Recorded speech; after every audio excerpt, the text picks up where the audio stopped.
खुलुमबाय Bodoland इंखं television studio आं ललिता गयारी दिनै फुंबिलिनि गाहाय रादाबफोराव दं। आसाम मिउनिसिपाल बर्डनि बिसायख'थियाव बिजेपि दोलोआ देरहासार जानो हादों।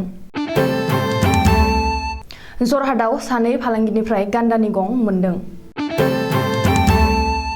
जम्मु काश्मीराव बमा बेफ्रुनानै सासे थैदों आरो सा 14 गोब्राब जोखोम।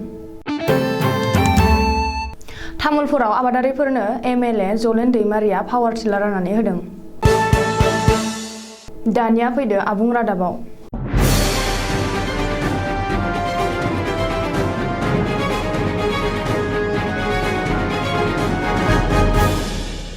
आसामनि गासै मोन 80 मिउनिसिपाल बर्डनि बिसायख'थिनि फिथाइया बुधबारखालि ओंखारबाय।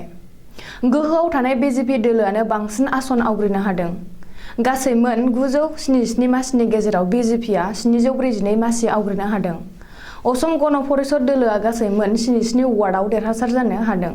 ओजोंहाय कंग्रेस दोलोनि बिजाथिफोरा बांसिनावनो जेननानै मोन 71 वार्डआवल' देरहासार जानो हादों। आसामनि गिबि मन्थ्रि डक्टर हिमन्त बिश्व शर्माया टुइट खालामनानै बयबो देरहासार जानो हानाय बिजाथिफोरखौ साबायखर हरदों।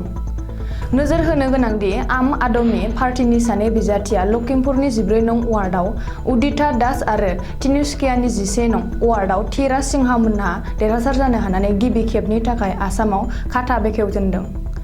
आम आदमी पार्टीनि आफादगिरि आरो आथिखालाव दिल्लीनि गिबि मन्थ्रि अरबिन्द केजरीवालआ सानैखौबो साबायखर हरदों। ओजोंहाय मरिय'नि मिउनिसिपाल बर्डआव गासै मोन 10 वार्डनि गेजेराव मोन 8 वार्डआव उदां बिजाथिफोरासो देरहासार जानो हादों आरो बिजेपिआ मोननैल' वार्डआव देरहासार जानो हादों। हाग्रा बिफाननि मावसुमाफोरनि सान-हर गोख्रों नोजोर लाखिसेयावबो सुबुंफ्रा हाग्रा सिङाव हाबनानै गोबां जिब-जुनार आरो दंफां-लाइफांनि खहा खालामदों।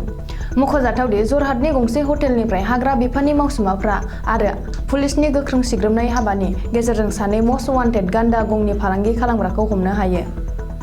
पुलिसनि सुलुङाव मिथिनाय बादिब्ला गान्दानि फालांगि खालामग्रा सानै सुबुंनिफ्राय गान्दानि गंबो बोखांनो हादों आरो गोबां रांजों लोगोसे गंसे बाइकबो हमनो हायो। मस्ट वान्टेड गान्दानि फालांगि खालामग्रा सानै सुबुङा फारियै बलिराम आरो सुरज हाजरिका होननानै मिथिनाय जादों। आयेन बेरेखायै गान्दा बुथारनानै गान्दानि गंनि फालांगि खालामग्रा सानै फालांगिरिखौ जरहाट पुलिस थानायाव गथायबाय होननानै मिथिनाय जादों। आईईडी बमा बेफ्रुनायाव सासे सुबुंनि जिउ खहा जादों आरो गासै सा 14 सुबुङा गोब्राब जोखोम जादों। हरखाबै सोरबा सिनाय मोनै सुबुङा मा जाहोननि थाखाय बमखौ हा सिङाव फबना दोनना बेफ्रुहोदों। मख'जाथावदि जम्मु काश्मीरनि उधमपुर सालाथिया सकआव हरखाबै सोरबा सिनाय मोनै सुबुङा हा सिङाव बम फबना बेफ्रुहोनानै सासे सुबुङा जायगायावनो थैदों आरो सा 14 सुबुङा गोब्राब जखम जादों।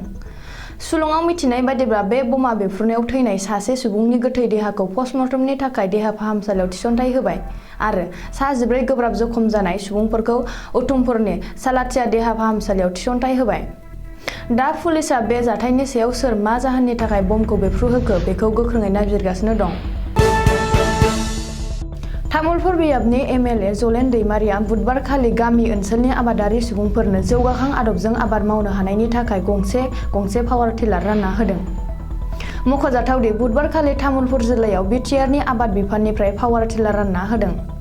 गामिनि सुबुंफोरनो जौगाखां आदबजों आबाद मावनो सुबिदा जानायनि थाखाय गासै गं 8 नखरनो तामुलपुर बियाबनि एमएलए जलेन दैमारि आरो एमसिएलए हिमन्त कुमार राभाया गावसोरनि आखाइजों गंसे पावार टिलार ट्रेक्टरखौ रानना होदों। दिनै फुंबिलिनि रादाबा एसेनोसै, गोजोन्थों।